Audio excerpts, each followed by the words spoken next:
For 100 years, one of Europe's most famous missing jewels lived as a rumor. The Florentine Diamond, a 137-carat yellow stone that people swore had been stolen, sold, or cut into something unrecognizable.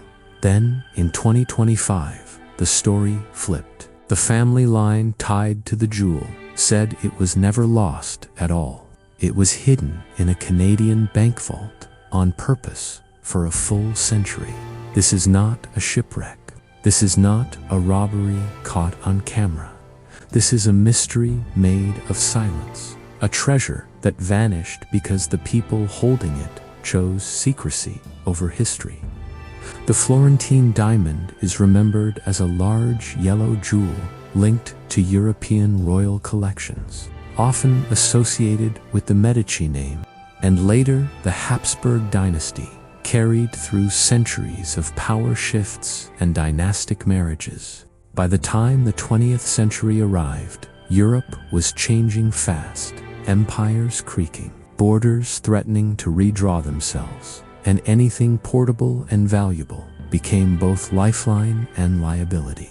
When the Austro-Hungarian Empire collapsed at the end of World War I, the imperial household scattered and valuables were moved under pressure, with conflicting accounts and incomplete public records feeding decades of speculation. For years, the same theories repeated. The stone was stolen. The stone was sold. The stone was recut to erase its identity. The stone was sitting in a private collection under a new name. The problem with legendary jewels is that they invite legend. People start to treat them like characters, and once a character disappears, every rumor becomes plausible. The new telling says the truth was simpler and colder. The stone survived by staying quiet, not by being found. According to later family accounts reported publicly, Empress Zita, widow of the last emperor Charles I, insisted the location be kept secret for 100 years after his death in 1922. That one decision creates the entire mystery. If only a few people know, there is no leak, no sale, no insurance trail, no gossip that reaches the wrong ears, just time. Over the decades, historians and gem watchers kept circling the same absence. Where is it? Who last held it? What would it look like if it had been cut down? Meanwhile, Europe moved into another storm. World War II, displacement, fear, families fleeing with whatever they could carry, sometimes in the most ordinary containers. Reporting about the family narrative says the jewels were carried through exile and eventually stored in Canada, with Quebec repeatedly named as the place where the vault became the long-term hiding spot. Imagine the weight of that secret across generations. A jewel that could buy safety, could attract danger, could trigger claims, could ignite disputes, sitting in a vault like a sleeping threat. The outside world kept guessing, and the longer the guesswork lasted, the more dramatic it became, because a missing treasure always grows larger in the imagination than it ever was in real life. The twist in 2025 is not that the diamond exists. The twist is that the diamond was protected by a promise, and the promise outlived the people who made it.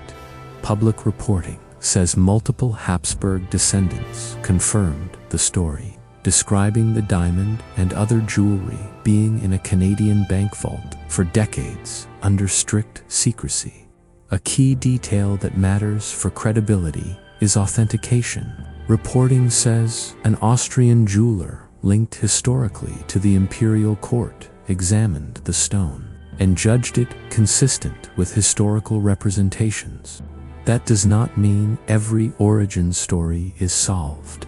Old jewels have messy histories. They pass through courts, wars, and private hands, and documentation can be partial or political. But it does mean the central mystery changes shape. It stops being "where is it?" and becomes "why was it hidden, and what do we do with it now?" The family narrative frames the secrecy as security. The fewer people who know, the safer it remains, especially in eras of upheaval and persecution. There is also something else: power, ownership. The fact that jewels are not just beautiful objects, they are symbols that attract claims, lawsuits, politics, and resentment. When a treasure disappears, people build fantasies around it. When a treasure is revealed, people demand receipts, photos, appraisals, chain of custody, exhibition plans, proof that the story is not just a good headline. Reporting suggests the intention is to exhibit the jewelry in Canada, partly framed as gratitude to the country that sheltered the family during war years. Once it is on display, the world will finally see if the legend matches reality. And even then, questions remain.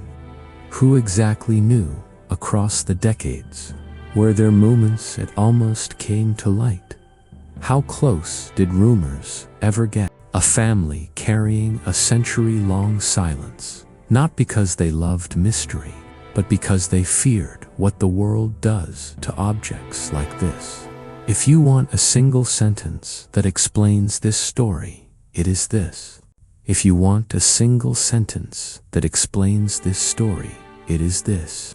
The Florentine diamond vanished because the world was dangerous, and it returned because time finally made the secret safe. The most unsettling part is what it implies. If one legendary missing jewel was never missing, how many other famous losses are actually locked away behind paperwork and promises? Treasure mysteries usually end with someone digging, diving, or breaking in. This one ends with someone deciding to speak. In the end, the diamond is not the main character. The main character is secrecy itself, the oldest security system in history. For 100 years, the world tried to solve this with theories. The family solved it with silence. If you watched this expecting a villain, you will not get one. The antagonist here is uncertainty, and the weapon is time.